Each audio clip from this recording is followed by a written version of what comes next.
and a naturalized American citizen.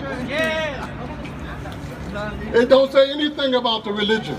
The First Amendment to the Constitution says freedom of religion, freedom of speech, freedom of assembly. All of these things are noble and good, and we support these things. So we support Trump's right to speak, but we don't support hate speech. We don't support divisive speech.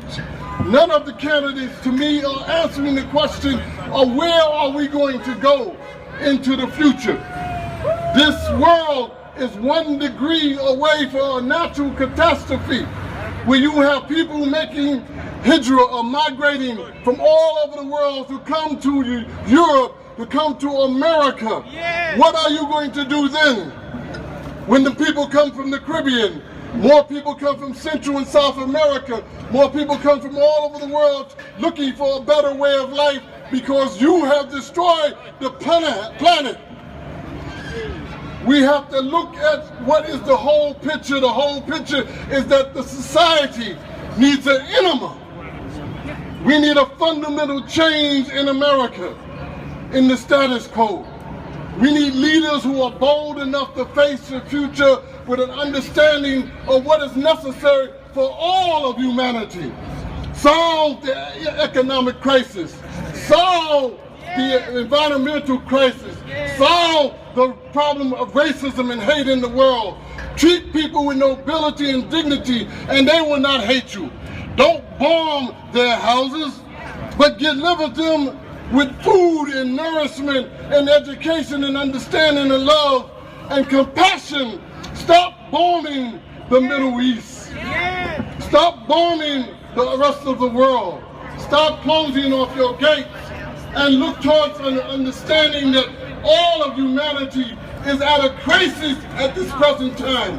And if we don't address that crisis, all of this will be mute and it don't make any difference because we all will be facing destruction. Assalamu alaikum. Keep NYC pendejo free. Trump is a racist Nazi. Our next speaker is Elizabeth Nikazmarad from UE Local 203, UE Workers Defense Guard. Hello. I bring greetings from my local UE Local 203 and the UE Workers Defense Guard. I want to tell people about my experience with fascism in Burlington, Vermont. It's surprising, right? Several months ago, people of color in our community were targeted by fascists. They had KKK flyers placed on their homes. They were targeted specifically. This is a product of fascism. This is a product of white supremacy. This is a product of hatred. And Donald Trump is spreading that message. He is spreading that message of hatred. He is spreading that message of white supremacy. And we need to fight. We need to fight in our communities every day. We need to push back. As working class people, as union members, we cannot stand back and allow his message of hate, his message of fascism to spread. That's right. At every moment, every instance, we must push back. We cannot tolerate them in our community. Whenever we see an instance of fascism, whenever we see them targeting people in our community, we must fight back and push them out. We do not have the option of just considering Trump something to laugh at, something that is not a serious, incredible threat, because he is creating more people like him. People are listening to him, and they are going out into the community, and they are targeting people, and they are making people feel unsafe. They are making people isolated, and we need to, as a community, as workers, fight back against fascism and fight back against capitalism. Right on, let's go!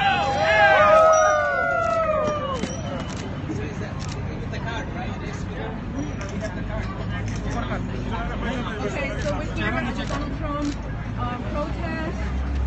People are out here protesting. This is the Trump zone. If he wins, we'll overthrow. This is a no Trump zone. If he wins, we'll overthrow. Next we have Joe Catron, Salbidou and Palestine Prisoners Solidarity Committee. Give it up for Joe. Thank you.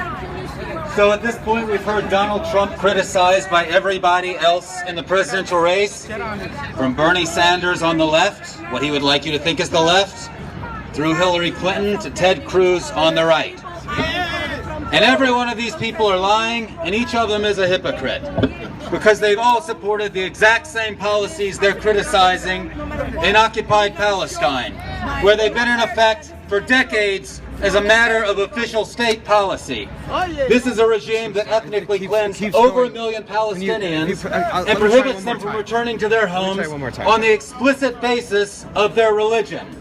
Something that goes far beyond anything Trump has proposed. And this is absolutely and unconditionally supported by every other candidate in the race. Those who are in Congress vote without fail to fund it. And the rest of them speak loudly in support of it at every opportunity. Israel has massacred entire families, something else Trump advocates.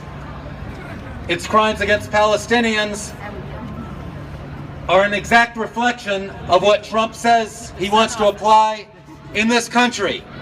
So as we stand together against Trump and against racism, remember, many of those who claim to oppose this racism, they don't. They're criticizing it here because that works in their political favor. But they'll support it elsewhere if that works in their favor. And if the tide were to turn, if Trump were to build the kind of base he would like to see, they wouldn't hesitate to do the exact same thing here. Thank you.